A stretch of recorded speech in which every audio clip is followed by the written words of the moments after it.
I'm going to read today is Suryia and Roscoe, the true story of an unlikely friendship by Doc Antle with Thea Feldman.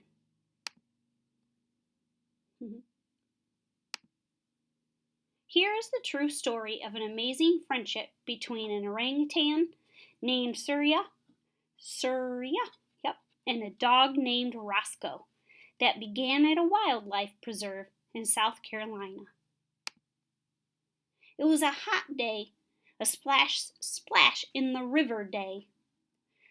Suryia the orangutan and his friend Bubbles the elephant were on their way to have some fun.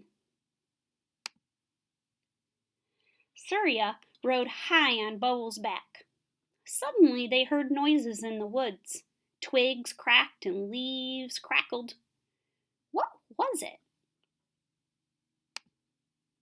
It was a dog. The dog came bursting out of the woods. He was named Roscoe. Suryia and Bubbles had never seen Roscoe before. He was thin and he needed a bath. Bubbles stopped and stared, but Suryia jumped down and raced toward him. It isn't often that a dog and orangutan come face to face. They are not usually happy when they do. What happened when Roscoe saw an orange orangutan rushing toward him? He ran right up to Suryia, and he got a huge, hairy hug.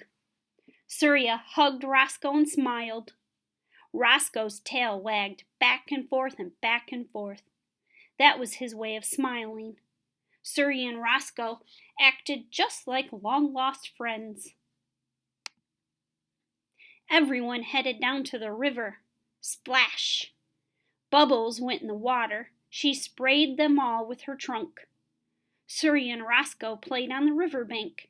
They chased each other until Roscoe panted and sat down. Suryia put a long, hairy arm around him, and they rested together. What happened when Suryia and Bubbles went home? Roscoe followed them. He sniffed his way up the path and squeezed through the fence. He saw tigers and pumas and lions and leopards.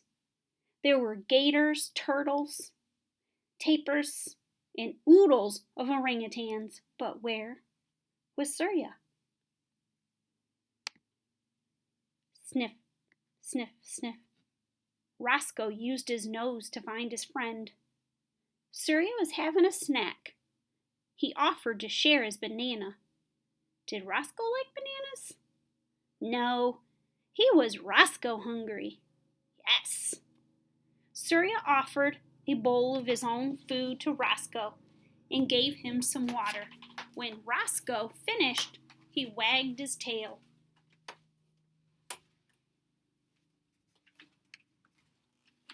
Roscoe looked like he had been lost for a long time.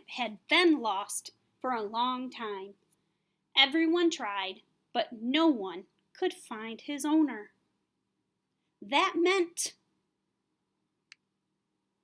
Roscoe could stay. He never got lost again. When Roscoe took a long walk, Suryia went too. Sometimes Bubbles joined them. Sometimes, to be silly, Suryia led Roscoe on a leash. But in the water, it was Roscoe's turn to lead. Suryia, like other orangutans, didn't swim, so he held on to his friend. When they weren't walking or swimming, they wrestled and rolled, they jumped and tumbled. They snacked and snoozed, and they smiled a lot.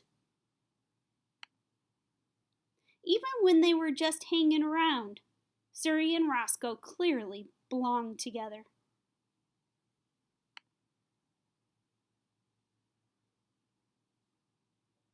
And it says here at the author's note, currently Suryia and Roscoe live at a wildlife preserve in Myrtle Beach, South Carolina, called Tigers.